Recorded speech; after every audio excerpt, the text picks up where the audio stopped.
Hello everybody, welcome back to another episode. Today we're back in the realm of 35mm point and shoots, and this is by Olympus. These are quite a popular camera. They made quite a lot of them apparently, from what I read online. Something like 10 million of these were sold, so yeah, a very popular camera, introduced in 1968.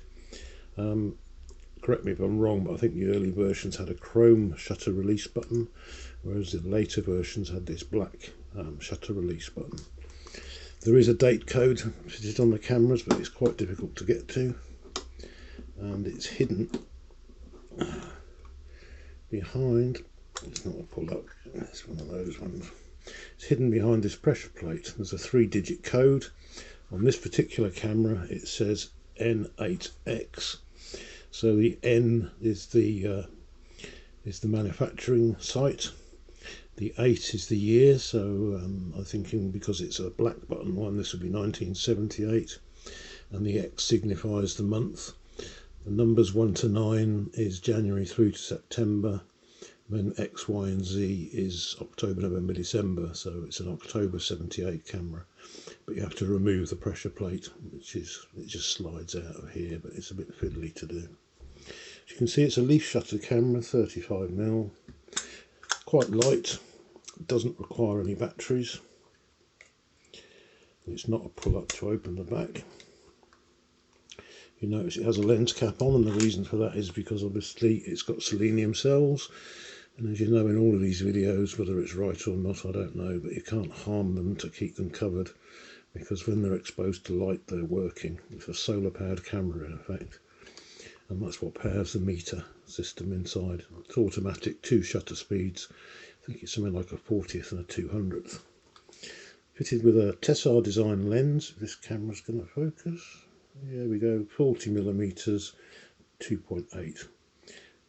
Outstandingly sharp. Zuiko are famous for their lenses, really, the Olympus brand of lenses. But yeah, very nice. But yeah, it works with filters. Obviously when you put a filter on, it's going to take the compensation into account. Looking at the top, we have our focus, which is fairly simple. We've got one person, group of people, and then it goes out to the mountain side.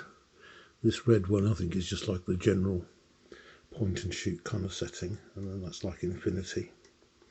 And here we have an aperture selection ring, so normally this sits on A for automatic, but when using flash you can choose your aperture.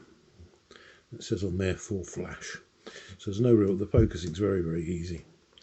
This is a quad zone focusing camera, so you just set it to roughly where you think is right. A bit of guesstimation required, or a measuring tape. On the top we have a self-resetting frame counter, shutter release button, which I believe is threaded. It looks as though it's threaded.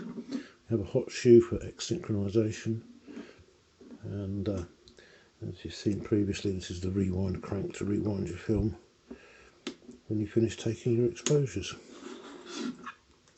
On the front we have the PC connection for the flash if you want to connect via a cable. On the bottom we have tripod mount in the middle of the lens, the ideal place, and the usual push to rewind to release the sprocket drive so you can rewind the film, and the catch for opening the back, and a nice little wrist strap. It's very light, you could carry it around all day and not really notice or anything, and you know, it's not like a big SLR. There's the viewfinder. There's no parallax direction, it's quite dirty in there actually. It needs to clean. And if there's not enough light, it won't let you take the picture, and you'll see this red thing pop up, which is basically no, you can't take the picture. You have to set the film speed, and to do that it's on the outside edge here. Again, if this is going to focus, so that 400 is the highest. These were made through to about 1984, so 200. I'll put that down there and zoom you in, then you might be able to see a bit better.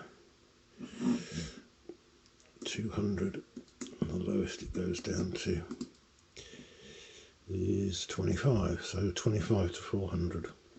So you set your ISO, those days it was called ASA, on there, so say it was 200. And as I said, if there's not enough light to take the picture, you get the red indicator come up when it's on the A setting. If you're using flash, you shouldn't get the red. The red thing doesn't appear in the viewfinder.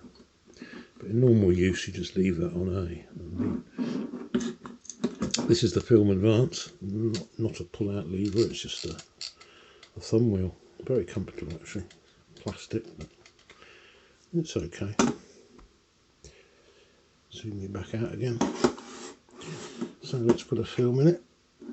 Put this cover back on. And when you're loading the film, you want to load it. It makes it easier to load if you put it onto the flash settings. So otherwise you can't fire the shutter when you're winding the film on at the beginning. Open the back. Get that out of the way. You can see these foams need replacing on here. Doesn't really want to sit on its nose. I've got a roll of film here, goes in this way up. This is why this comes up, so you can get the thing in there. Pop your film in it. Pull your leader across. This is your take-up spool here, so you just feed that into there. It's already been wound on. But yeah, you'll struggle to load it in automatic if it's a bit dim on the light. There we go. See, it's loaded up. Close the back up, put this down. Take up any slack that's in the film. Wind on. Until you get to number 1, which is where we're at now. So that's it loaded, and then to unload it, you reach the end of the film, your 20 or 36 exposures, push in the little button on the bottom. This camera, it stays in. Rewind your film so you either feel it come off or just still doing that. I'm so used to cameras where you pull that up to open the back, and I like to say I always leave the leader out because once I exposed the film, I cut this so that it's square, so I know it's exposed. Because I developed my own, it's a lot easier to load a spiral. There you are, folks, that's the camera for today. Quite a short film because there's not a lot of features on it really, but yeah, perfect little street camera, very quiet, very discreet, not offensive in any way, quite a handsome camera. Yeah, big seller for Olympus. It must have made them quite a bit of money, I would have thought. If you sold 10 million of them. That's over quite a long period of time, mind you, but yeah. David Bailey springs to mind. I'm sure he was the guy who used to advertise these way back when I was a lot younger.